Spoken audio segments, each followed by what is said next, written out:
안녕하세요. 올해 겨울은 어느덧 지나가고 봄이 찾아왔습니다. 올 겨울은 덥고 춥고를 반복하여 너무 변덕스럽고 비도 많이 왔는데요.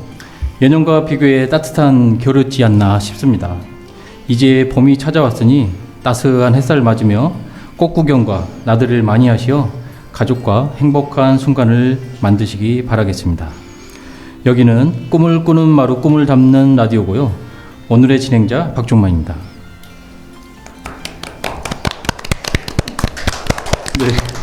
네, 오늘 우리가 함께 나눠볼 이야기는요. 이번 다음 달 4월 10일 7월 제22대 국회의원 총선거를 겨냥해서 전국 장애인 차별철폐연대와 장애인 차별금지추진연대, 전국 장애인 부모연대 등 287개 진보적 장애인 단체로 구성된 2024년 총선 장애인 차별철폐연대가 1월 2일 출범했습니다. 또 전북 지역에도 지난 2월 탈시설 장애인 전북도당이 정식 출범해 전북 장애인 차별철폐연대 정혜선 공동대표를 전북 지역 후보로 선출했는데요. 지역 4월 국회의원 선거를 앞두고 우리 지역에서 논의되고 있는 다양한 장애인 정책을 함께 이야기 나눠보려고 합니다. 4월 10일 장애인도 시민이고요.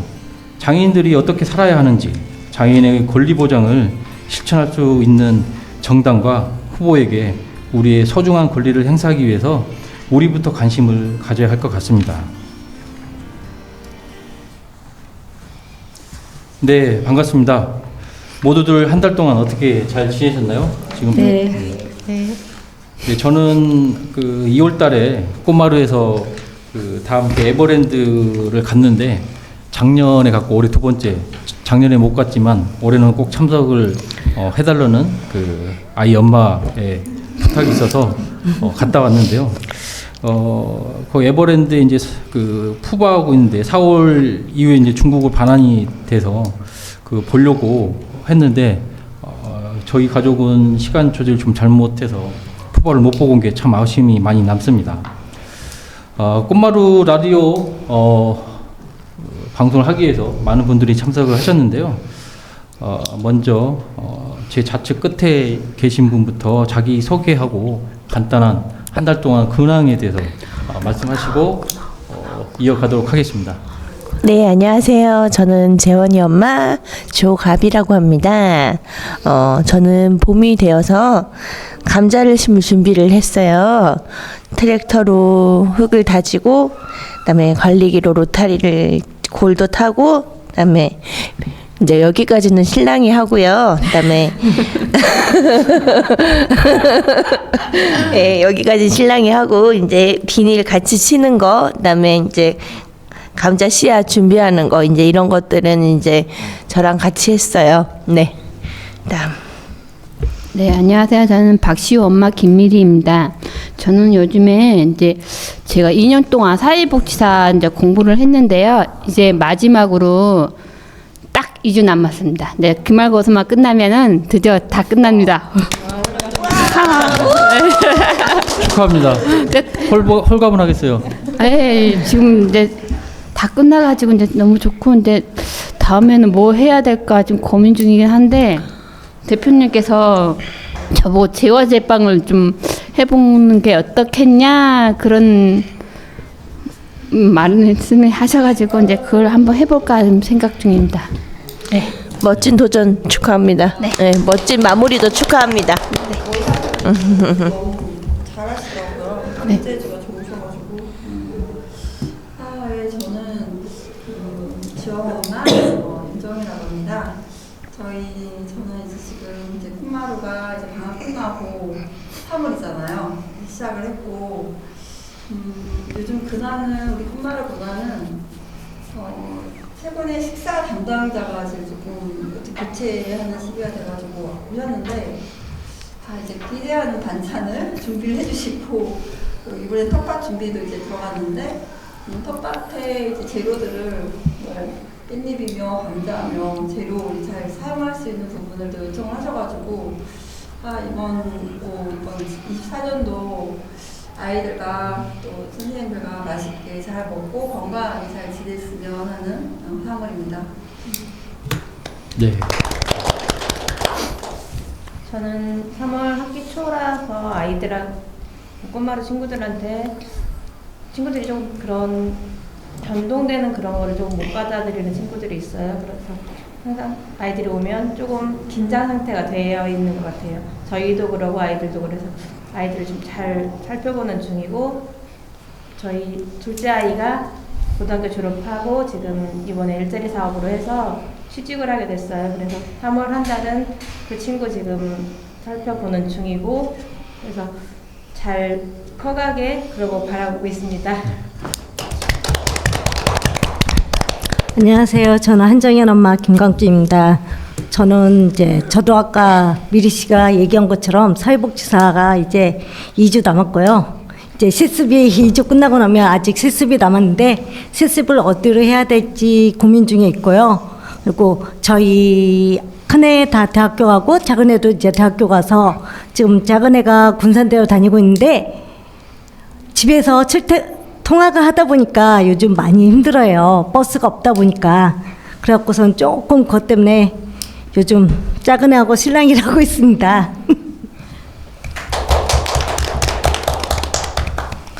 안녕하세요. 전 유건기 엄마 이주희입니다.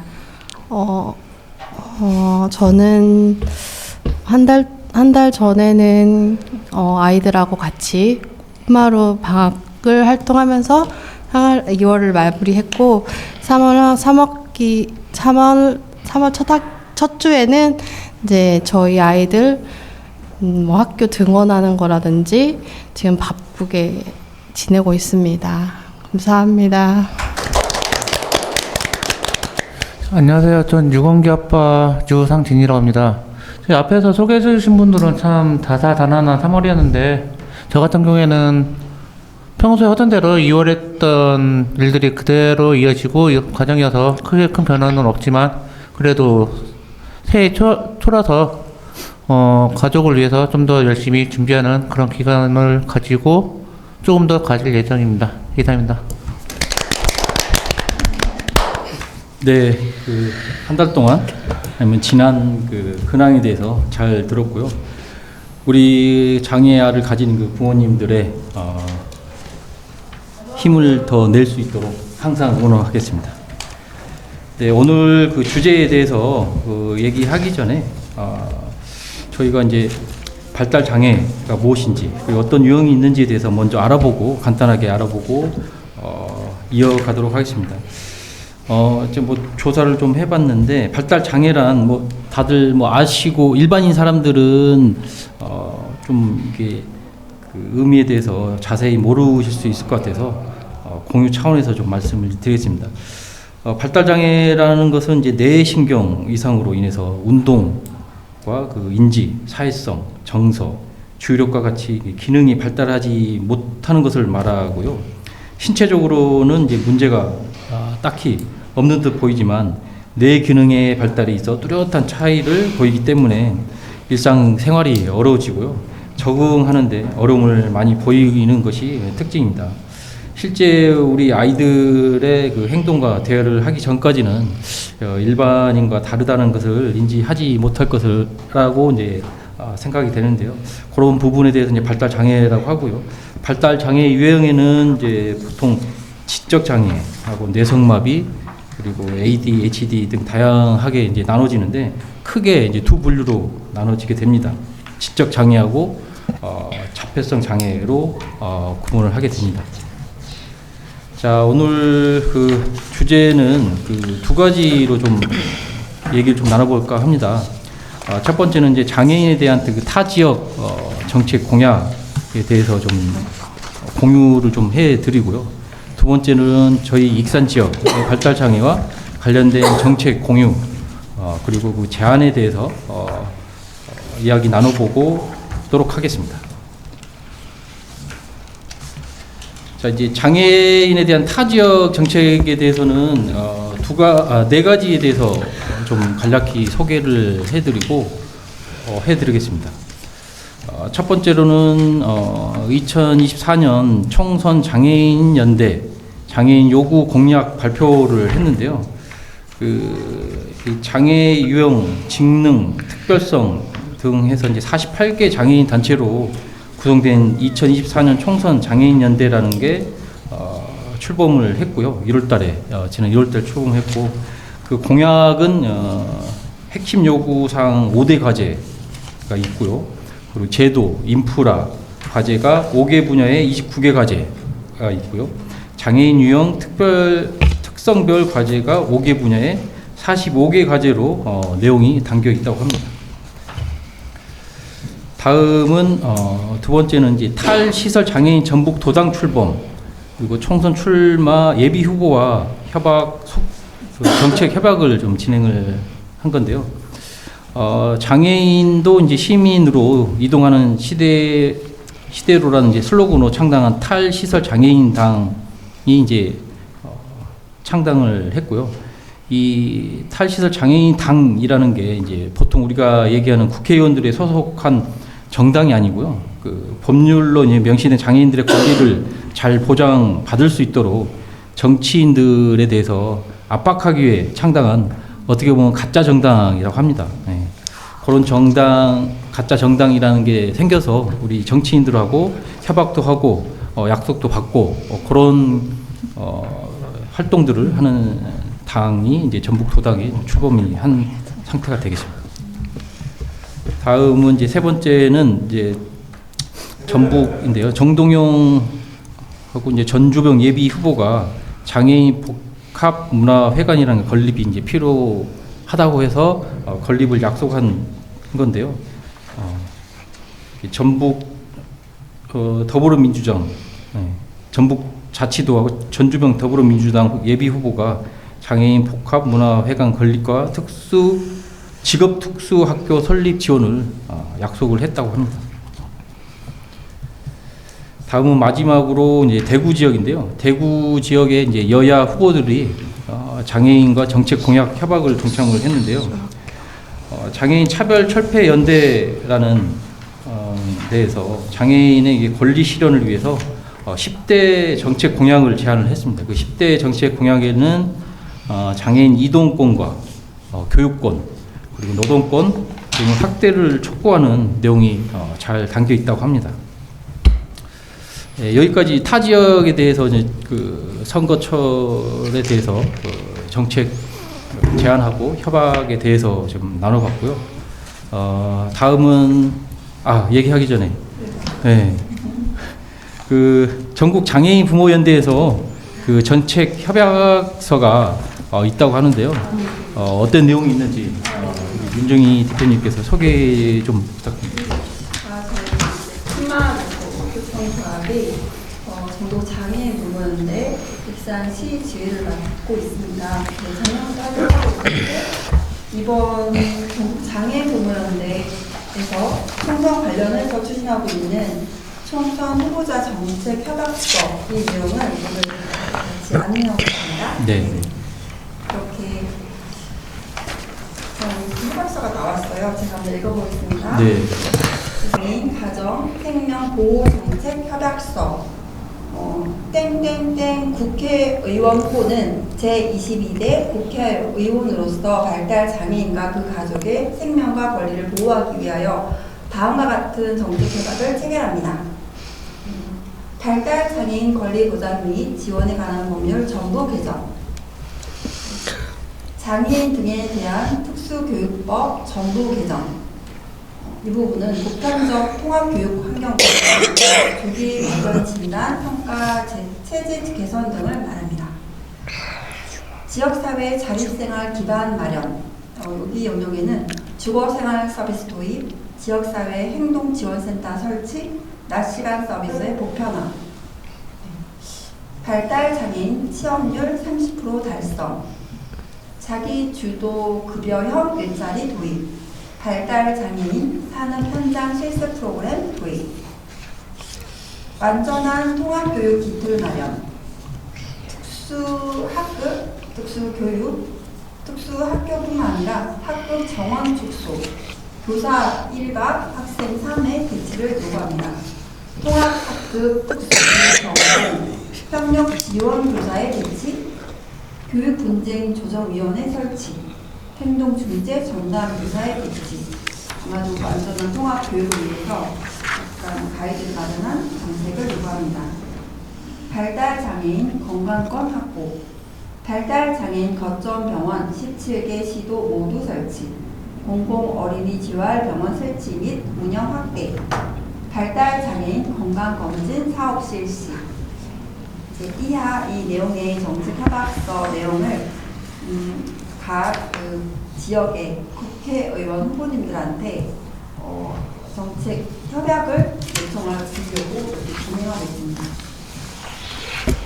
네, 잘 아무쪼록 뭐 잘 협약이 돼서 꼭 지켜질 수 있도록 우리 모두가 좀 힘을 모아야 되지 않을까 싶습니다. 아무래도 이번 총선의 그 결과에 따라서 이제 각 지역에 발전시킬 수 있는 후보님들이 이제 국회의원 선출이 될 텐데 그에 따르는 이런 정책에 대한 방안 마련을 조금 전체적으로 짚어 있는 정책 협약서라서 저희 우리 지역에 익산에 있는 국회의원 후보님들에게도 저희가 보내서 협약을 진행할 수 있도록 좀 부탁드리겠습니다. 네, 항상 응원하겠습니다.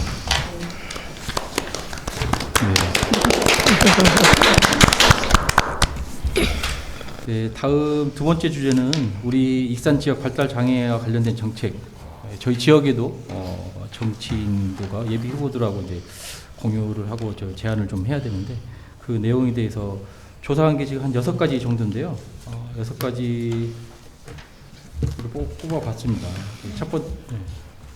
여섯 가지는 제가 예, 안내하겠습니다. 저희 지금 참여한 분들 대부분 그거 같이 조사하고 한 20-30분 정리를 하는 분들이 거의 와 있어요. 부모연대 익산 시시회가 활동하고 있어서 저희가 그냥 6가지 주제로 저희는 이런 실은 이 부분을 정리하기 전에 아까 설명한 그 부모연대에서 정책 협약서 내용 있죠. 네. 거기에 담아있는 내용이랑 많이 닮아 있었어요. 네네. 역시 부모님들이 같이 고민하고 이 정책을 지역사회에서 발전시킬 수 있는 것들에 그런 마음은 같았구나라는 생각이 들었긴 했거든요. 이거 제가 안내하고 같이 짚어주시면 네네. 되겠습니다. 첫 번째, 지경 익산시 발달장애 평생교육학습관 공공화 설립안. 두 번째, 지역 장애인 일자리의 안건. 세 번째, 자립생활 지원 안건. 네 번째, 지역사회 의료 진료의 현실적 개선안. 다섯 번째, 익산 특수교육 환경 개선을 위한 특성화 국립특수학교 설립 및 통합교육 개선안. 마지막으로 6번째는 지역사회 문화예술 스포츠 여가생활 분야의 사회 통합 안건입니다. 다양하죠? 네. 6가지 맞네요. 이게 전부 다 하려면 정치인들이 힘써줘야 되는데 그만큼 어차피 총선에 정치로 발전시킬 수 있는 자리에 있는 우리 지역에서 우리 정책을 개선시키는 파트는 국회의원이라고 생각합니다. 그래서 이번 총선에서 이런 것들이 같이 공유되고 같이 고민해서 같이 발전시킬 수 있는 것들은 충분히 정말 필수적으로 필요하다고 생각합니다. 네, 그럼 그 첫 번째 내용인 그 지경 익산시 발달 장애 평생 교육 학습관 공공 설립안에 대해서 좀 얘기 한번 나눠보실까요? 네. 익산시 발달장애인 평생학습관 설립에 대해서 저희가 예전부터 많이 이야기를 해왔었거든요. 그래서 국회의원 분들도 그렇고 이제 지역에서 이제 시장 선거 때도 그렇고 많은 이야기들을 했었어요. 네. 특히 이제 군산 쪽 현황도 많이 파악을 했었고, 그다음에 전주 학습관 같은 것도 많이 저희가 상황을 봤었고, 그다음에 익산시청에서 지금 준비하고 있는 현황에 대해서도 지켜봤는데, 문제는 공공 설립에 대해서 과연 정치인분들께서 얼마나 많은 생각을 가지고 있는가, 이제 그게 가장 큰 문제거든요. 네. 네, 그래서 저희는 이제 그런 것을 관련해서 저희 단체에서는 이제 학습관 토론회를 지금 생각을 하고는 있어요. 네, 네. 그래서 토론회를 준비를 또 열심히 하시게요. 저희가 이제 이 지경 모델의 익산시 발달장애인 평생 교육 이거를 학습관이라고 부르기도 하고요. 그냥 익산시 발달장애인 평생교육센터 이렇게 부르기도 합니다. 조사해 그때 조사했을 때 몇 개 정도 있었죠? 60. 네. 예. 지금 현재 60. 되어서 서울 구마다 지금 다 설립이 됐는데 거기에는 지금 지경이 아닌 모델, 그냥 단체에서 위탁해서 가는 모델로 구성되어 있고, 군산이 우리 가까이 군산이 실지경으로 전국으로 첫 번째 모델인데 아직 그 첫 번째 모델에서 더 확산되진 않았어요. 근데 저희가 바라는 거는 우리가 지금 담아내고자 하는 목적성에 공공화시키는 이 영역을 좀 공공화시키고자 하는 거는 좀 더 좀 바르게 이 기능이, 이 발달장애인 평생교육 기능이 좀 현실적으로 좀 제대로 좀 운영되었으면 바람이거든요. 그래서 저희가 바라는 건 공교육, 그냥 공공화 안에서 진행되는 게 맞겠다고 처음부터 저희 생각을 하고 있었고, 그게 이제 일단 익산시는 지금 진행을 예산 마련뿐만 아니라 해서 이제 작년, 그러니까 2023년 12월에 저희가 간담했을 때 전달하시기로는 그 토지 구매 거기까지는 마련되어졌고, 24년도 지금 현재죠. 올해는 시설 능력에 대한 부분을 진행하겠다라고 하셨어요. 이제 시설 능력이 들어가면 저희는 이제 우리가 바라는 좀 공공화 안에서 이 평생 교육이 펼쳐졌으면 하는 바람이 지금 이번 연도부터 굉장히 중요하게 역할을 해야 되지 않나 하는 생각이 들어있고, 현재 이런 부분들을 조금 좀 받아들여지지 않는 현황이에요. 현재 솔직히 말하면 그 부분이 좀 아쉬워서 우리 익산이 조금 발전적인 모델로 다듬어 가기에는 같이 고민되는 과제일 것 같습니다. 그 어차피 처음 설립되고 하니까 익산시에서도 이거 운영에 관련해서 좀 미흡한 부분이 많이 있을 것 같은데, 그게 진짜 우리 익산 지역 부모들하고 같이 협약 같은 것도 하고 의견들 많이 나눠서 계속해서 개선해 갈 수 있는 그런 게 돼야 될 것 같습니다. 저희가 계속 요구하기로는 저희는 공공화를 원한다 그랬고 직영을 원한다고 하는데, 익산시 쪽에서 생각하기는 지금 위탁을 생각을 하고 있는 것 같기는 해요. 위탁을 생각하고 있죠. 다른 지역도 마찬가지로 서울이나 다른 지역에 많이 있는데, 다른 지역도 다 그냥 센터이고 다 위탁 과정을 지금 위탁을 줘서 운영을 하게 만들었는데, 지금 저희는 계속 군산처럼 시에서 운영하는 직영으로 운영하는 그거를 지금 요구하고 있으니까 이 요구 사항이 좀 반영됐으면 좋겠습니다. 이런 장애뿐만 아니고 일반 시설, 체육 시설 그런 것도 대부분 다 직영을 시에서 안 하고 위탁을 운영을 많이 시설 관리나 그런 거 많이 하거든요.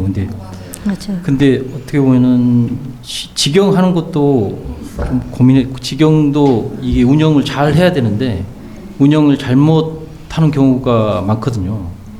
그러니까 그게 어떤 게 진짜 좋은지, 만약에 직영을 하게 되면 익산시에서 그 인력이라든 그런 부분에 대해서 충당을 하고 관리가 좀 확실히 돼야 되는데, 그게 인력하고 그게 관리가 채워지지 않고서 이거를 직영을 하게 되면 그것도 좀 지정안에 대한 문제가- 거는 이제 그런 운영하는 논의 그런 바운더리가 민이 같이 합류되는 같이 고민을 발전시키는 거를 계속 꾸준히 갈 수 있게. 그러니까 거기에 지역의 책임은 공공으로 중심을 잡되 그거에 대한 뭐 약간 흐름을 좀 잡고 좀 운영 체계가 구성되어 있는 거는 같이 지역 안에서 구성되어져서 같이 고민하면서 가야 되는 게 낫지 않나 생각이 듭니다. 네. 이게 아마 도안 사항이라고 생각합니다. 네. 알겠습니다. 그럼 다음 두 번째 걸 갈까요? 네. 예. 두 번째는 그 지역 장애인 일자리 안건인데요. 예. 익산시 장애인 일자리 현황에 대해서 우리가 조금 찾아봤잖아요. 찾아보니까 그때 24년도에 몇 명이 늘었죠? 작년에 비해서 근데 그걸 1,000명 정도 늘었어요. 1,000명 정도 늘었어요. 근데 작년에 근데 비해서. 솔직히 말하면 공공 일자리 쪽이거든요. 네. 그래서 우리가 공공 일자리는 정책에 따라서 그냥 말하자면은 그냥 정책이 그 정책이 꾸준한 지속적인 정책이라기보다는 그 자리 일자리도 그냥 꾸준하게 이 친구가 그걸 계속 할 수 있는 부분이 아닌 근속을 할 수 없는 그런 일자리이긴 해요. 그래도 그나마 자리가 있어서 그 기간, 그러니까 뭐 1년 정도 계약을 해서 들어가서 그런 권리 중심형이라든가 그런 공익형 일자리에 들어가서 뭔가 할 수 있는 부분 확대는 좀 긍정적으로 보이긴 하거든요. 노력을 하고 있다. 근데 이제 좀 이제 일자리 부분 정말 많이 우리가 고민하고 있는 주제 같고 우리가 그럼 바라는 일자리는 어떤 걸까? 저희도 그런 일자리를 고민하기 때문에 저희 현재 그냥 그 발달 장애인 학생들, 성인 발달 장애인들과도 이런 얘기를 많이 좀 나누는 경우가 있거든요. 근데 좀 그런 지금 지역 사회가 대부분 그 일자리에 대한 굉장히 장애인 일자리는 굉장히 좀 발전적으로 갈 거라고 생각해요. 그렇기 때문에 조금 지금보다는 이런 뭐 공익형 일자리, 권리 중심인 이런 일자리도 확대는 당연하고 그 외에 저는 공공기관, 아이의 특성을 배려한 제가 지금 이야기하는 네네. 공공기관이라든가 약간 뭐 그런 쪽에서 일자리가 조금 더 자리 잡는 걸 봤으면 좋겠다 생각이 들어요. 그럼 뭐 교육청, 기상교육청 어느 정도 일자리가 있는지 모르겠어요. 근데 제가 듣기로는 많지 않다고 들었어요. 그죠? 네. 다른 지역에 비해서도 그렇고 그래서 이런 부분이 하나하나 진짜 그냥 공공에서 조금 더 개선되어 나가야 되지 않을까 생각이 좀 들고 네. 그런 바람을 가진 생각이 듭니다. 네. 네. 다른- 또 한 가지는 있었던 게 이제 일자리 상태다 보니까 일자리를 그러면 지금 아까 특성 얘기하셨잖아요. 그걸 담아낼 때 과연 우리가 학년기 안에서 얼만큼 그 부분을 만들어 줄까? 그런 교육 과정이 있나? 이런 생각이 들거든요. 그래서 지금 여기에 지금 통합교육 개선안 그리고 특성화 국립특수학교 설립 안건이 연결돼요. 일자리는 준비되어져야 되거든요. 물론 아이 특성화가 받아들여지는 곳에 어떤 기간?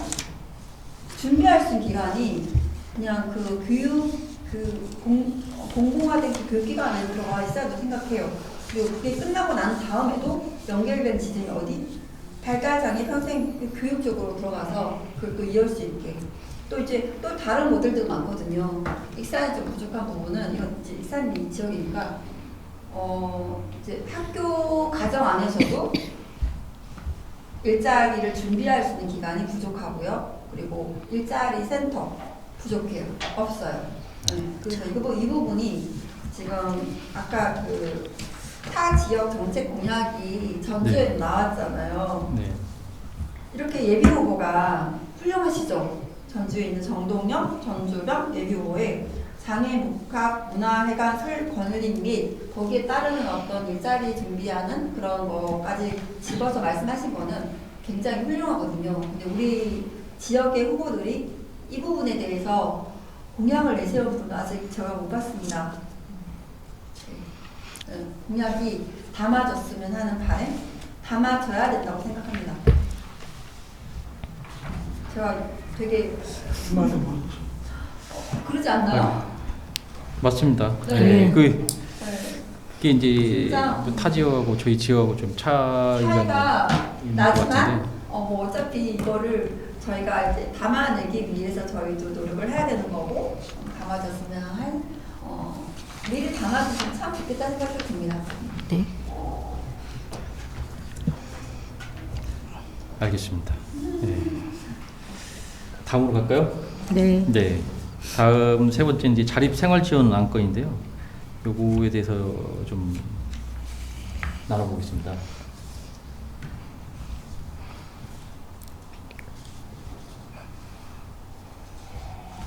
자립 생활 지원 관련해서 뭐 조사했다거나 아니면 우리가 뭐 이게 어떻게 이제 자립생활 지원 쪽은 여기 일산에 자립생활 지원센터가 있어요. 그리고 저희가 저희 부모연대가 또 12월 말일 아닌가 며칠이죠? 그때 29일인가요? 네. 그래서 그 시범 사업을 하고 있는 그 자립생활 지원에 관한 수료한 팀하고 미팅을 한번 했어요. 일단은 행정 중심으로 저희가 익산시청에 장애인 자립생활 지원하고 있는 그 계장님이랑 주무관님 모시고 같이 한번 다들 마련해서 한번 간담회를 해서 한번 결과물을 조금 공유한 적이 있었는데요. 네. 그 시범 사업은 일단 1차적으로 탈시설에 관련해서 이 자립생활 지원의 첫 번째가 거주거든요. 거주생활 지원이라서 그걸 지금 한 1년 사업비가 5억으로 해서 지금 준비를 시범사업으로 하고 있었고 23년 7월부터 시작을 한다고 들었고 이게 이제 6월 뒤면 마무리되겠죠. 그리고 그런 부분을 지금 연구하고 있고 조사하고 있는데 어디서? 네, 시설장애인 1차적으로 시설장애인 중심으로 지금 하고 있다고 들었습니다. 그래서 저희 이제 제가 장애인 시설장애인은 제가 장애인은 집에 이제 그냥 시설에 들어가 있자는 장애인을 얘기하거든요. 그래서 제가 장애인 쪽으로 좀 차후에 이제 점차적으로 주거 생활 지원 같은 부분을 마련해 나갈 계획이라고만 들었거든요. 그래서 저희는 지금 자립생활 지원이 일자리 못지않게 되게 중요하게 잘 세팅되어져야 된다고 생각하고 이런 정체감도 정말 국회에서 이미 잘 마련되어지면은 그냥 그걸 정말 그 지역에서 실행할 수 있게 그런 것들이 좀 더 고민해서 그 정책이 만들어졌으면 하는 바람이 좀 있습니다. 현재 익산시 자립생활 지원하는 곳이 있기는 해요. 네, 근데 두 군데가 있어요. 근데 한 군데는 이름만 있고 가서 보면 아무것도 없어요. 네, 거기가 한 군데가 있고 또 한 군데는 저기 남중동 쪽에 있는데 거기는 이렇게 지체 장애인들 위주로 되어 있더라고요. 네, 그래서 이제 발달 장애가 있는 친구들이 접근하기에는 네, 좀 어려운 점이 있지 않나 생각이 들더라고요. 그래서 자립생활 지원 쪽에도 조금 장애 특성을 좀 반영한, 그러니까 그냥 장애 카테고리에 그냥 한 바운드로 묶지 않고 조금 이제 차차 되게 세분화시켜지는 나노 사회라고 하잖아요. 그런 부분도 장애 영역에 조금 대입을 해보면은 이런 지금 자립생활 지원에서도 약간 영역별 이런 부분들 좀 나뉘어져서 조금 세부적으로 잘 지원될 수 있어서 실질적인 장애인들의 삶이 정말 좀 존중받는 삶? 이게 이제 목적으로 갈 텐데 네. 이런 것들이 세세하게 잘 이루어지었으면 하고 생각이 듭니다. 네.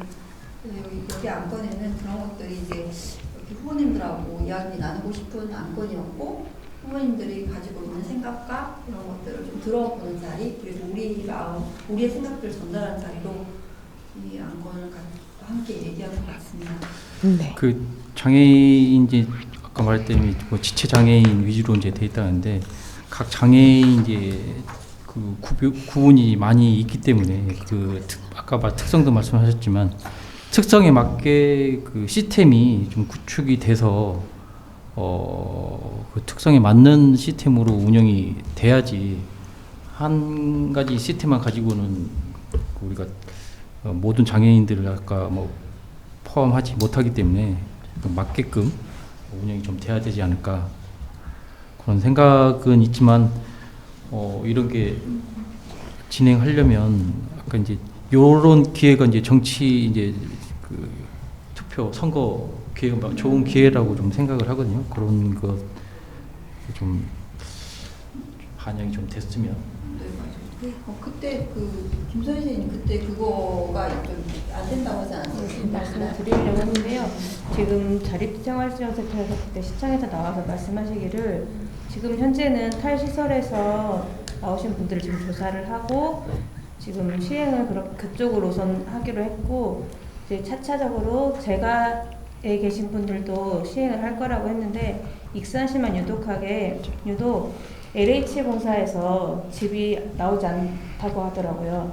다른 지역 뭐 전주나 그런 쪽은 LH공사하고 연계를 해서 집이 다양하게 있는데 익산만 LH공사 쪽이 문제인지 이쪽 시 담당자 쪽이 문제인지 그거는 알 수 없지만 그거를 아직은 허용이 안 된다고 하더라고요. 그래서 저희 생각은 이런 상황들도 다 국회의원님들이 잘 알아보시고 왜 이런 문제가 생겼는지 그런 것도 좀 생각해 보셨으면 좋겠습니다.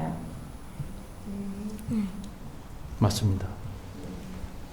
타 지역은 돼 있는데 우리 지역은 안 돼 있으면 그게 좀 불공평하고 저희 아이들의 이제 생활권이 좀 문제가 될 수 있기 때문에 그런 부분에 대해서는 강력히 좀 어필이 좀 돼야 되지 않을까.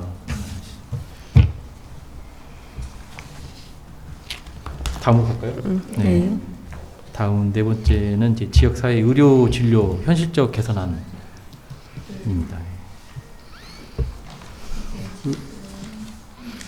네, 아이가 이렇게 손이 다치거나 그랬을 때 발달 장애가 있으면은 일단 병원 가는 것 자체를 두려워하기 때문에 그 상처가 조그마한 상처가 이제 크게 번질 수도 있잖아요. 그렇지만 이제 아이를 병원을 못 데리고 가는 경우들이 종종 있더라고요. 그런 부모님들 만났을 때 참 의료적인 한계를 느껴요. 의료 서비스를 해주고 싶지만 못 데리고 가는 그런 현실.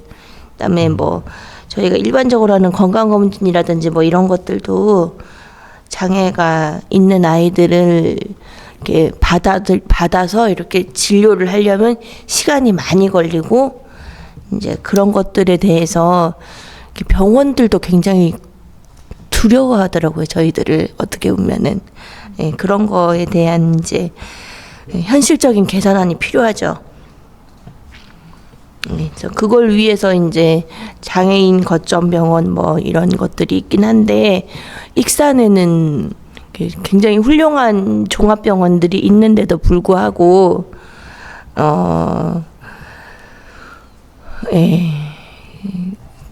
발달장애인 거점 병원은 아닌 거죠, 여기는. 그래서 전주라든지 뭐 다른 지역으로까지 병원을 위해서 다니는 경우가 많이 있습니다. 발달 장애인의 거점 병원이 지금 17개 정도가 지금 진행되고 있는 걸로 좀 계획됐다고 이제 찾아봤거든요.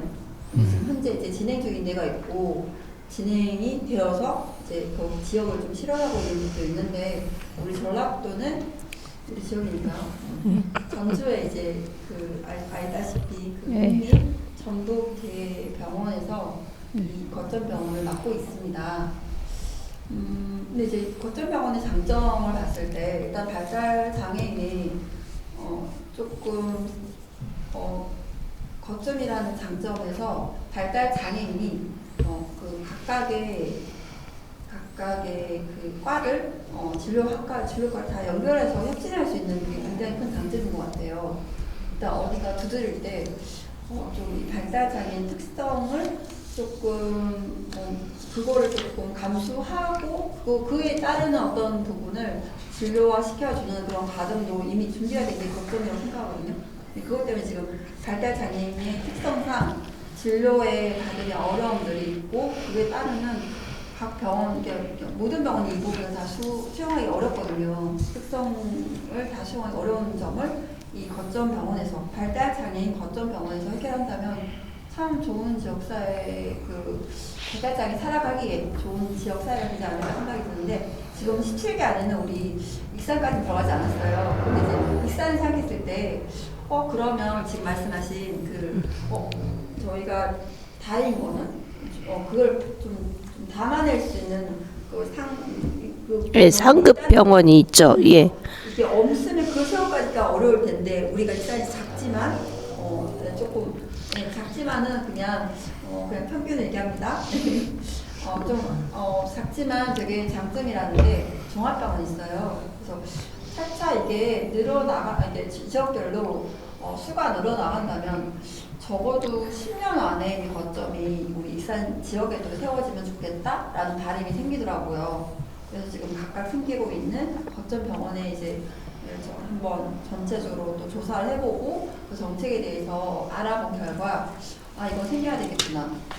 그러면 우리 지역에서 우리 발달 장애인 살아가기에 정말 필수적인 진료 부분에 도움이 충분히 될 것 같다. 삶의 질 향상에 충분히 기여할 것 같다라는 생각이 들었습니다. 네. 대표님께서 말씀하신 것에서 다 포함되는 얘기인데요. 일단 발달 장애가 만약 치료에 있어서 저희 같은 경우는 가장 힘들었던 게 진단이었거든요. 진단 플러스 그다음 진단 후에 치료 과정이 필요하기 때문에 지금 정책적으로 보는 거 보면은 진단보다는 진단 후에 치료 과정에 집중되어 있는 것 같아요. 근데 지금 저희가 발달 장애가 순수하게 인지 능력 그것뿐만 아니라 뇌질환 등의 신체적인 병 플러스 그에 따른 인지 능력, 행동 능력 그게 있기 때문에 그 거점 병원이 설치될 때 그런 파트도 좀 추가돼서 진행됐으면 좋겠습니다. 지금 되게 잘 짚어주신 게 저희가 이제 대부분 큰 진단이 되게 중요한 부분을 기점을 갖고 있거든요. 이 아이의 정말 전체 생애를 보는 거라서 되게 중요한 게 보통 소아리 병원이나 원래 가서 보잖아요. 근데 이걸 이어갈 수 있는 진료 체계가 없어요. 근데 이게 이제 이 발달 장애인 거점 병원에서는 이 지역에서 그거를 세분화해서 공동으로 좀 진행할 수 있게 돼 있어 담아낼 수 있어서 그게 정말 되게 정말 세워졌으면 좋겠다는 생각이 들었어요. 지금 저희 아이 같은 경우에는 그 진단 과정이라든지 그건 저희 장애아뿐만 아니라 지금 그 진단 자체를 받기 위해서도 지금 거의 한 2년 정도의 스케줄이 다 차 있는 상태거든요. 지금 신청해도. 그러니까 거점 방향이 생기면서 그런 거를 소화하게 된다면 바로바로 적시에 제만 진단해서 적시에 제만 진행할 수 있을 것 같아서 아무래도 정책적으로라도 좀 추가가 됐으면 좋겠습니다. 조금 안타까운 부분인데요. 이거 조사하면서 안타까운 부분이 좀 있었거든요. 저희가 이제 전북대면은 좀 거리는 가깝잖아요. 그래서 전북대가 어느 정도 실현대에 가고 있나 생각했는데, 그 정신의학과 쪽에서 이 센터장을 맡는데요. 그 발달장애 거점병원 센터장 정신의학과 쪽에서 맡는데 지금 현재 공석이라는 얘기 들었어요. 지금 이게 어떤 얘기인가 하면요. 현재 우리나라 의료 현실인 거죠. 우리나라 현실에 진짜 모르겠어요. 저도 이제 친척들도 의사가 있어요. 네, 이걸 그냥 그런 얘기를 아니고 정말 공론화하는 말인데 지금 우리 의대 입학 정원에 수 늘리는 거 다 알고 계시잖아요. 네. 근데 지금 현재 진료받으려면은 다 막혔어요. 맞아요. 지금 진료 현실은 굉장히 좀 열악해요. 왜냐하면 아시죠? 다 파업하고 예, 그런 네. 과정이잖아요. 뭐 예, 다 아시는 사건이라서 알고 얘기하는 건데 네. 실은 이렇게 공석으로 됐다는 자체가 연관성이 있죠. 예. 그래서 우리나라의 정말 공공의료에 대한 생각과 의식들을 정말 그 의사협회나 이제 그쪽의 파트를 정말 짊어지고 가는 우리 국민의 건강이잖아요. 이런 부분을 좀 더 진짜 잘 반영되어서 그것도 좀 발전되었으면 하는 바람이 좀 있더라고요. 네, 현실적인 내용이라서 제가 좀 씁쓸했습니다. 네. 그 추가로 그 진단하고 이제 치료 내용이 나와서 이제 말씀을 좀 드릴 게 있는데, 진단을 받고 나서 그 치료는 각자 가정에서 별도로 여기저기 뭐 언어나 뭐 미술 치료 뭐 이런 거를 치료를 하는데 뭐 거점 병원에서 원스톱으로 진단과 그 각각에 대한 그 개별적인 그 치료까지 같이 했으면 하는 의견이 있거든요. 그렇죠. 여기 전주로 가야 되고 또 치료하려고 서울로 가야 되고 뭐 이런 게 너무 불편하고 시간적인 제약이 너무 많이 있다 보니까 그 거점봉에서 원스톱으로 진단부터 해서 치료까지 다 할 수 있는 그런 시스템이 좀 됐으면 하는 좀 의견이 좀 있습니다. 예. 의료에 대한 의료인들의 생각들도 지금 맞물려 있다는 거. 네. 진료 10분도 안 보고 맞아요. 10분 보려고 하니까 10분 보려고 3시간 3시간 올라가고 4시간 올라가고 올라가서 봐야 돼요.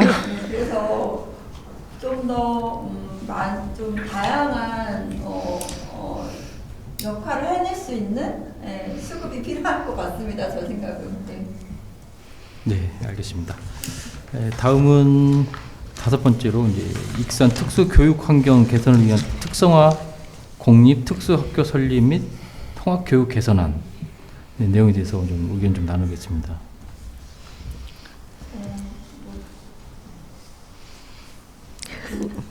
공립 바램은 많이. 네. 많은 이제 우리 아이들은 일단 제가 먼저 얘기하자면 저는 이제 고등학교 2학년 아이예요. 우리 지영이는 고등학교를 통합학급으로 보냈어요. 근데 지금 작년에도 민원이 많이 들어왔어요. 왜? 우리 아이의 특성이 통합학급 안에서 좀 어렵다고 얘기를 하시고, 네, 근데 우리 아이는 선택지가 없다는 거예요. 우리 아이는 지금 미술도 좋아하고 피아노도 굉장히 약간 절대 음감으로 말씀하시더라고요.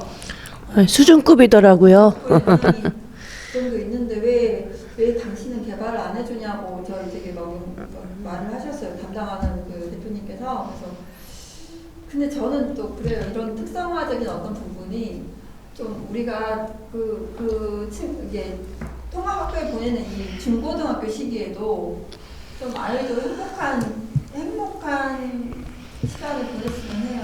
근데 선택지가 없다는 거. 그리고 지금 그냥 제 얘기를 하는 거니까 뭐 크게 문제 없을 것 같은데 저는 특수학교에 보내야 되는 거는 그 가정 안에도 한번 가서 찾아가서 상담을 받았는데 그때 그 교육청에서 나와서 대표적으로 이제 설명하실 때는 굉장히 모든 걸 수용할 것처럼 말씀하셨어요. 그 서운한 게 직접 1대1 상담으로 학교를 찾아갔을 때 그 두 개의 학교에서 나오는 말은 그렇게 기대하지 말라고 지금 너무너무 힘든 아이들이 있어서 그 친구들을 지원하느라 너무 힘드니까 우리 아이가 갔을 때 우리 학부모님이 바라는 그런 조금 개별화 지원에 관한 어떤 교육 계획안이라든가 이런 수립을 이행하기는 어렵다고 아예 얘기를 하시더라고요. 대놓고. 그래서 어쩔 수 없이 우리가 보낼 수 있는 학교가 그 기간이 없구나라고 생각하면서 그냥 인문고 학교를 통합학교로 보냈습니다. 아이가 1년 지나니까 발전이 좀 머물러 있는 게 보이고 그냥 눈치를 보는 거가 많이 생기더라고요. 어쩔 수 없이. 그래서 그 부분에서 참 부모로서 안타깝고, 이런 지금 필요한 거는 정말, 이런 개선은 정말 우리 아이뿐만 아니라 모든 아이들이 필요하지 않을까라고 생각이 들죠. 그래서 좀 더 통합학급이나 특수학교가 좀 더 조금 그런 거를 포괄할 수 있게 담아낼 수 있는 환경으로 좀 마련되어져야지, 정말 그냥 뭐 통합 교육이라고 얘기하는 진정한 통합 교육을 이루어 나가야 되지 않을까. 근데 이거는 우리가 지금 현대 사회에서 당연한 거 아닌가 생각이 들어요. 근데 다들 그냥 이 당연함을 잘 모르는 것 같아요.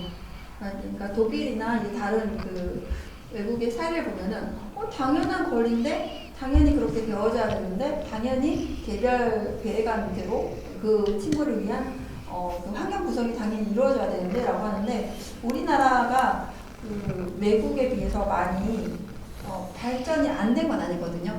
이제 조금 앞으로 발전되어져야 할 수 있겠죠. 그래서 이거는 꼭 이렇게 좀 지금 완전한 통합 교육을 위한 기틀 마련에 세심한 트랙을 진행을 해야 된다고 생각하고 있고, 지금 전국 장애인 부모연대 부모연대 안에서도 완전한 통합 교육을 바란다, 이거에 대해서 지금 좀 투쟁하고 있습니다. 이 부분은 조금 좀 더 강조하고 바라고 있고, 그리고 우리 일산에서도 이런 특수화된 공립 특수학교가 가정이 설립이 된다면 정말 이것도 이제 다음 지역 장애인 일자리 안건이랑 다 연결되거든요. 이게 연결될 수밖에 없어요. 그렇죠? 네. 익산에 저기 특수학교가 한 2개 정도 있는 것 같은데, 네. 그리고 저희 아이는 이제 특수학교를 이제 다니고 있는데, 저희 아이들이 그 어중간한 것 같아요. 특수학급도 조금 이제 성향이 틀린 애들이 심한 정도, 장애 정도가 심하거나 보통이거나 뭐 낮은 경우도 있고, 통합학급, 일반 학급에 가서도 일반 아이들하고 어울리지 못하고 뭐 친구들하고 일반 친구들하고 수업 방해 뭐 이런 것도 민원도 많이 받고 하다 보니까 특수학급이 많이 학교가 좀 지역별로 많이 좀 생겨서 그런 그 특성화된 교육이 좀 더 차별화 교육이 좀 이루어졌으면 하는 그런 바람도 가지고 있습니다. 저희 아이 키우면서도. 저 같은 경우에는 지금 특수학급에서 특수학교 설립이라든지 그런 것보다는 제가 현실에서 느꼈던 점이 하나 있었거든요. 지금 저희 아이 같은 경우 물론 다 느끼셨겠지만 초등학교에서 중학교로 올라갈 시점에서 고민들 되게 많이 하셨을 거예요. 뭐 어느 학교 보내야 되는데 학급이 이 정도 돼서 티오가 안 나서 뭐 주거지를 옮겨야 된다든지, 또 중학교에서 고등학교 올라갈 때 아마 고민을 많이 하셨을 거예요. 그래서 일단 진학하기 전에 그 티오 변화량에 따른 좀 대응 능력이라고 해야 될까요? 그런 것들이 좀 가미된 정책들이 좀 고민을 해서 좀 이번에 저 정책이 좀 반영이 됐으면 좋겠습니다. 물론 되게 그게 고민이거든요. 사람이 살면서 거주지를 옮긴다는 게 가장 힘들지 않습니까? 뭐 이사를 가야 돼요. 근데 그게 보이지 않는 가운데서 대응이 안 되니까 그런 것들이 있으면 조금 더 아이들을 키우기도 쉽겠고, 좀 약간은 저희들이 좀 어려움이 좀 덜어지지 않을까 그런 생각이 들어서 정책에 좀 그런 쪽이 좀 반영이 됐으면 좋겠습니다. 특히 고등학교 올라가기가 진짜 힘들죠. 그렇죠. 네, 현실이에요. 네. 중학교는 그나마 초등학교에서 중학교 가기에는 조금 나은데 중학교에서 고등학교 가기에는 진짜 어려워요. 진학하기가. 큰일 났어. 알겠습니다. 다음은 마지막으로 우리 지역사회 문화예술 스포츠 여가생활 분야의 사회 통합안에 대해서 의견을 좀 나눠보도록 하겠습니다. 일단은 저희 장애 발달 지연 장애 아들 그러니까 장애 우들과 저희 일반인들의 제가 문화를 대하는 시점을 좀 사람이 생각하는 데 따라서 다른 것 같아요. 그러니까 그러니까 모든 게 기준이 모든 장애인 정책들도 마찬가지지만 장애인을 위한 정책은 별로 없고 기준이 일반인이 장애인을 어떻게 생각하고 어떻게 보살펴 줘야 되느냐 그런 뭐 배려적인 개념 그런 개념이 많은 것 같아요. 그 문화시설 이런 같은 경우에도 그 문화시설을 즐김에 있어서 그 문화시설 프로그램을 즐기기 위해서 접근할 때 똑같은 환경에서 똑같은 비중으로 배려를 해준 상태에서 접근성을 용이하게 해야 되는데 그렇지 않은 면이 되게 많은 것 같아요. 여기 저희 보면은 뭐 올림픽 기념관이라든지 그런 거 보면 되게 힘들거든요. 그러니까 그런 것들을 좀 더 그냥 단순히 동정에 대한 배려가 아닌 그 사람의 같은 인격체로서 그냥 일반인들의 인식 개조를 위한 그러니까 변화겠죠. 개조보다는 변화를 위한 여러 가지 프로그램들이 정책들이 좀 가미가 됐으면 좋겠습니다. 그게 뭐 문화적인 뭐 광고라든지 아니면 홍보라든지 그런 것들 그런 쪽이 좀 정책들이 좀 많이 가미가 됐으면 좋겠습니다.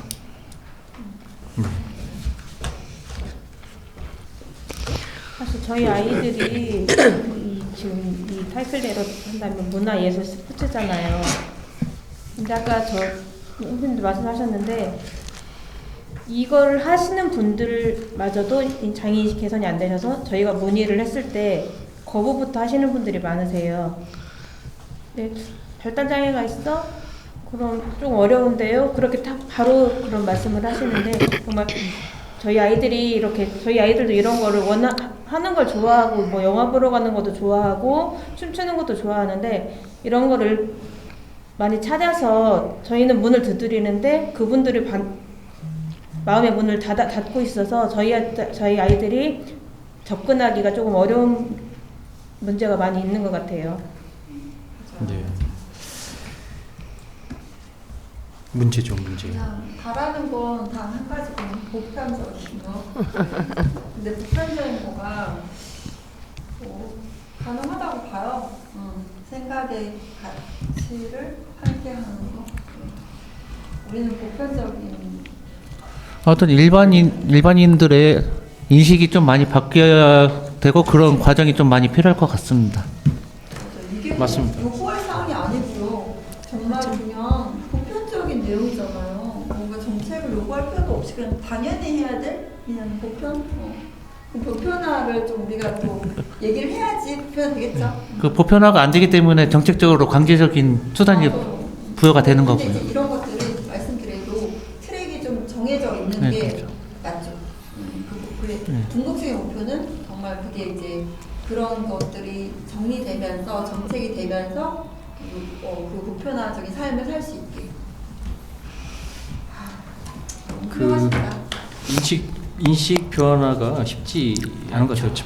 일반인들은 내 주변에 내 지인이라든가 이런 게 없으면 그 생각조차 뭐 뉴스나 매스컴에 뭐 부모연대 뭐 시위하고 뭐 장애인 뭐 지하철 뭐 시위하고 하게 되면 뭐 또 장애인이라고 그 뭐지 손가락질하고 그런 생각 자체가 부터 이제 우리하고 이제 생각이 좀 틀리다 보니까 또 장애인이냐 아니면 뭐 그 사회 약자에 대한 그런 생각, 배려에 대한 생각을 조금씩 인식이 좀 바뀌어야 되는데 그런 게 없다 보니까 좀 인식 변화가 일반인에 대한 말대로 홍보라든가 뭐 이런 거에 대해서 많이 좀 하고 어려움 그런 걸 많은 홍보라든가 그런 인식을 바꿀 수 있는 그런 거가 좀 필요할 거는 같습니다. 정말 그런 얘기 나눌 때 우리가 특별한 부분을 만들어 달라는 게 아닌 것 같아요. 그리고 그냥 특별한 게 아닌 진짜 일상을 누리는 삶? 이걸 그냥 근데 예전에 그 기억이 나는데 여성들이 차별을 받고 살았잖아요. 이제 올라가 보면 근데 이제 그때는 그냥 그 세상에 수가 남성으로 그냥 하고 여성은 그냥 약간 그 속해 있는 그냥 소속돼 있는 그런 수로 이제 정리돼서 이제 투표권 없이 지냈던 시간이 있었던 걸로 한국이 나죠. 근데 지금 현재 여성의 권익이라든가 이런 것들이 이제 보편화되는 지점이 이제 온 거죠. 네. 근데 이제 이렇게 우리가 발전되어 가는 모델 중에 하나가 이제 장애인에 대한 어떤 그런 것들도 이제 또 시간 이게 이제 당연시되는 거의 과정 중에 우리가 있지 않을까. 네. 이렇게 구분하지 않고 우리 남성 여성 구분하지 않잖아요. 근데 예전에는 이게 되게 약간 다른 진짜 이제 뭐 남녀 이런 얘기가 나온 게 그런 대결하자는 얘기는 아닙니다. 네.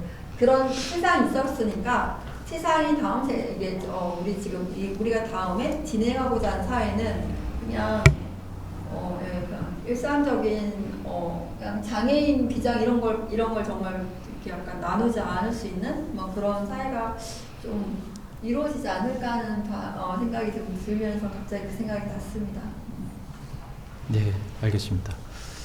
두 번째 주제인 우리 익산 지역에 대한 정책 공유하고 이제 제안에 대해서는 이 정도로 이제 마무리를 하겠습니다. 네. 네.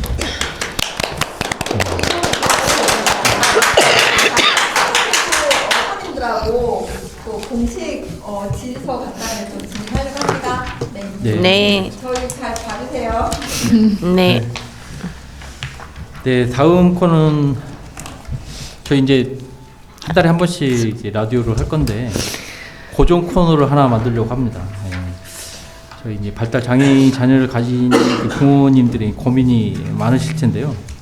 그 고정 코너는 저희가 여러 가지 그 고정 코너 이름을 좀 생각을 좀 해봤어요. 뭐 금쪽이 뭐 특성 엿보기, 아니면 느림복, 뭐 달팽이, 뭐 상담소, 뭐 이런 저런 뭐 많은 이야기를 나눠봤는데 우선은 코너 제목을 느림의 미학, 소소한 상담소로 정했습니다. 이 코너는 그 매달 이제 하면서 한 가지씩 소개하는 건데 우리 이제 발달 장애인의 일상에서 일어나는 사례, 이제 상황에 대해서 한 가지씩 공유를 하고요. 거기에 대해서 그 사례에 대해서 좀 생각해 보는 시간을 가져보는 걸로 해서 고정 코너를 좀 준비를 하겠습니다. 원래는 이 코너는 어민철 선생님께서 원래 해 주셔야 되는데 사정상 오늘은 써니님께서 준비해 주셨는데요. 네, 한번 소개 좀 부탁드리겠습니다. 안녕하세요, 써니입니다. 제가 오늘 이렇게 시작하게 된 고정 코너 느림의 미학 소소한 상담소 이 제목을 정하면서 우리 친구들을 그냥 달팽이라고 하잖아요. 근데 달팽이로 연관돼서 할 만한 말이 뭐가 있을까 생각하다가 느림의 미학이라는 게 생각이 나서 찾아봤는데 이 내용과는 달팽이 내용과는 조금 틀린데 그래도 그냥 느낌이 있어서 그렇게 정해봤어요. 그래서 소소한 상담소는 우리 발달장애 친구들을 키우면서 궁금한 거, 물어보고 싶은 거 그런 거를 제가 상담해 주는 거는 아니고 여러 선생님들과 전 이야기 나누면서 상담이 조금이라도 풀어 나갔으면 좋겠다는 생각에서 이름을 지어봤습니다. 오늘은 처음 시작하게 되어서 저의 사례를 이야기할게요. 저희 아이는 이번에 고등학교를 졸업하고 오전에는 중앙센터에서 활동을 하고 오후에는 장애인 일자리 사업으로 지역의 축구센터에서 보조 코치 일을 하고 있습니다. 이제 갓 20일 정도 출근한 지 20일 정도 됐습니다. 지역 일자리 사업 수행 기관인 지역 장애인 복지관에서 2월 말경에 일자리 모집이 있어서 알아보는 중에 지금의 축구센터에서 연계되어서 일을 할 수 있게 되었습니다. 서류 심사와 면접을 통해 선발되어서 축구센터에서 일을 할 수 있게 되었는데 다행스럽게도 우리 아이가 그나마 원하는 일자리에서 일을 할 수 있고 당당하게 사회인으로 나갈 수 있는 자리가 되어서 시작되어서 너무 좋게 생각합니다. 지역에서 대상자는 많은데 일자리는 많이 부족하고 열악한 노동 환경도 많고 고용주나 고용회사에서 장애인에 대한 인식이나 이해도가 많이 부족하고 우리 아이처럼 학교 졸업 후에 취업하는데 어려움이 많이 큰 것 같습니다. 저희 아이 취업 준비할 때 저희 아이는 1년 동안 제과제빵에서 1년 동안 빵을 만드는 일을 했었는데 그쪽으로 이제 취업을 시키려고 해보니 막상 자리도 없고 면접 본 곳에서는 아이가 맞지 않는다 그래서 취업을 하지 못했습니다. 그리고 한 군데서는 직업 훈련 기간 동안 훈련 수당이 조금 나오고 거의 식대로 다 나가는 그런 곳도 있더라고요. 그리고 발달장애 훈련센터를 나와야만 취업할 수 있는 기회가 많아지는데 우리 아이처럼 갓 졸업한 아이한테는 훈련센터 교육 이수 시간이 부족하여서 서류 심사에서 탈락이 되는 그런 일을 겪은 경우도 있어요.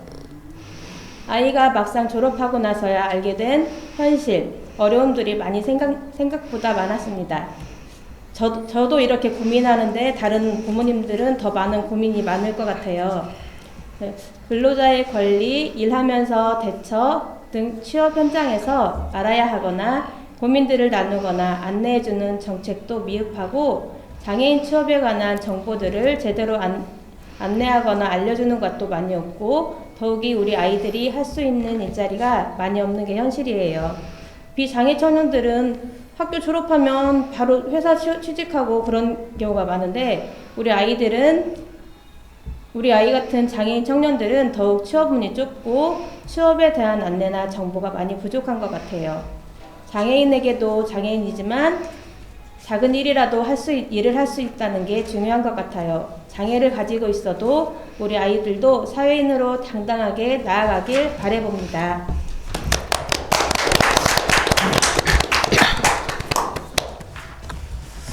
이게 가장 큰 현실인 것 같습니다. 졸업하고 나서 서로 이제 자립을 해야 되는데 그 자립을 할 수 있는 기회 이런 게 조금 많이 부족하다 보니까 저희도 아이도 이제 졸업 곧 있으면 이제 1년만 더 하고 하면 2년 더 하면 이제 졸업하게 되는데 이런 부분 이제 현실로 와 닿은 것 같거든요. 네.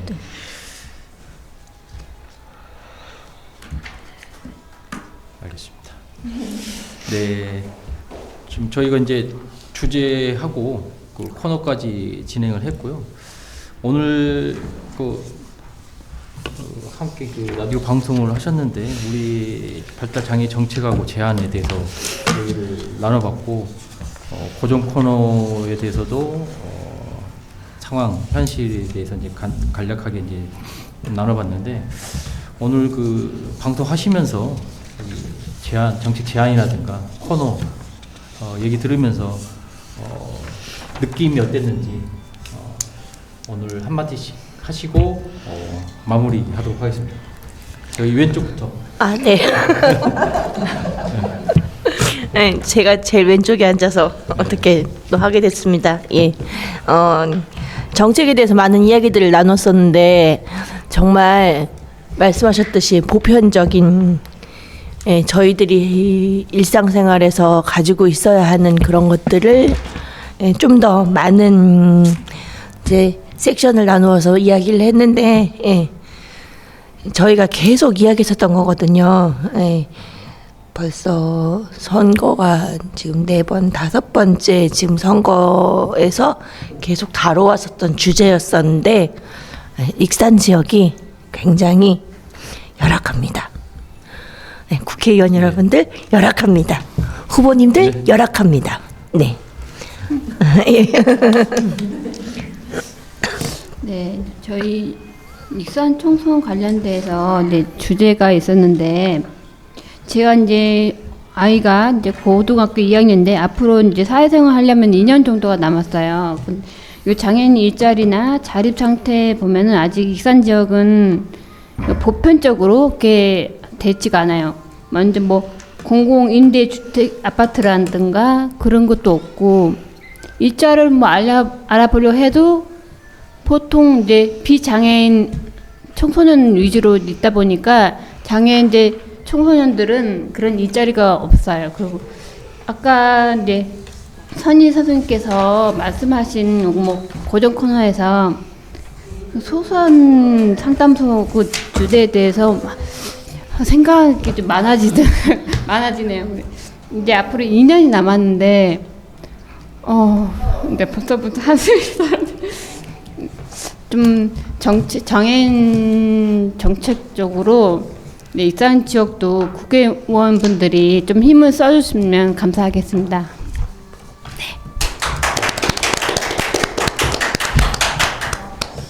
저는 이제 이번 오늘 같이 나누고 진행하는 거 참여하면서 조금 담아내고 싶은 마음들, 정책들 그런 것들을 좀 이야기 나눠서 마음은 좀 표현하신 것 같아요. 근데 이제 이게 뭐 전달에 대한 부분은 우리가 또 열심히 노력해야 될 부분이고 이런 것들이 정말 어쩌면은 한 시민으로서, 한 국민으로서 그 발전적인 미래에 대한 고민을 같이 한다고 생각하니까 네, 그렇게 생각하고 있고 그렇게 나아져 가야 되지 않을까. 근데 이런 우리의 또 하루가 진정하게 녹아들어서 우리의 미래를, 우리 아이들의 미래를, 우리 사회를 좀 발전을 충분히 해줘하는 밑거름이 될 거라고 저는 생각합니다. 감사합니다. 네. 저는 선거를 몇 번. 저도 죄송해요. 마지막에 순서대로 가겠습니다. 마지막. 죄송합니다. 조금 오늘의 주제는 어떻게 보면 조금 무거운 주제였다고 좀 생각을 하고, 근데 저희의 부모들한테 좀 필요한 얘기였던 것 같고, 뭐 준비하면서 이것저것 뭐 자료 찾아보고 하면서 다들 많은 도움이 됐으리라고 생각합니다. 예, 그리고 방송하면서도 얘기하면서도 각자의 생각들에 대해서도 나눌 수 있는 좋은 기회였던 것 같고, 어쨌든 이런 방송이라든가 이런 어떤 특정한 주제를 가지고 얘기 나눈 게 처음에는 부담을 많이 됐지만 지금 이제 막 마무리 가는 단계인데 많은 생각과 많은 도움이 됐다고 생각합니다. 그런 면에서 오늘 방송은 좋은 주제였고 좋은 방송이었다고 생각을 합니다. 저는 이렇게 몇 회에 걸쳐서 후보님들 만나보러 다니고 질의응답 보내서 뭐 답변서 받기도 하고 그래서 후보님들과 뭐 여러분들 이제 부모님들 모여서 이야기도 나누고 그랬었는데 항상 선거하기 전에는 다 뭐든 해주시겠다 대부분 그러긴 하잖아요. 상대방 앞에서는 다 해준다고는 하는데 막상 선거가 딱 끝나면 전혀 저희가 요구했던 거는 올라오지도 않고 아예 시도도 하지도 않고 그런 분들이 많이 계세요. 이번에는 꼭 12대 국회의원 선거할 때는 국회의원 후보님들은 공약도 저희 장애인 친구들에 대해서도 조금 조사도 많이 해주시고 생각도 많이 해주셔서 저희가 요구하는 거를 뭐 다 들어달라고는 하지는 않겠지만 그래도 조금이라도 한두 가지라도 정책에 반영해주고 귀를 기울여주셔서 저희 장애아를 키우는 부모님들의 의견을 조금이라도 반영해서 그런 정책을 펴나갔으면 좋겠습니다. 항상 선거 때마다 그런 생각을 하는데요. 진짜 국회의원들한테 얘기하고 싶은 것은 그 당연한 요구를 우리가 얘기하는데 그걸 정책이라는 강제력도 요구해야 된다는 사실이 조금 좀 많이 힘든 것 같아요. 이것을 꼭 정책으로 내놔야만이 이것을 들어주는, 그렇다고 다 들어주진 않지만 맞습니다. 이것을 좀 들어줬으면 하는 바람이 있고요. 그리고 그로 인해서 좀 장애인식이 좀 변화됐으면 싶다는 생각이 많이 들었습니다. 네. 저도 마찬가지로 그냥 인식 변화가 조금 됐으면 좋겠습니다. 네. 사람이 살면서 정책이라는 게 되게 중요는 하죠. 중요는 하지만 아까 선생님도 말했지만 그 정책 자체가 사람이 사람을 어떻게 생각하느냐에 따라서 그 사회가 어떻게 돌아가느냐, 그걸 좀 더 윤활하게 돌아갈 수 있는 사회를 만들기 위한 것이 정책이라고 저는 생각하거든요. 그러니까 이번 선거에서도 그럴 수 있게 장애 아들이나 아니면 정상인들이 하나로 융합돼서 그렇게 살아가면 좀 더 나은 사회를 만들 수 있지 않을까. 그걸 위해서 조금 더 노력해야 되지 않을까라는 생각이 들었습니다. 네, 본인들의 의견 잘 들었습니다.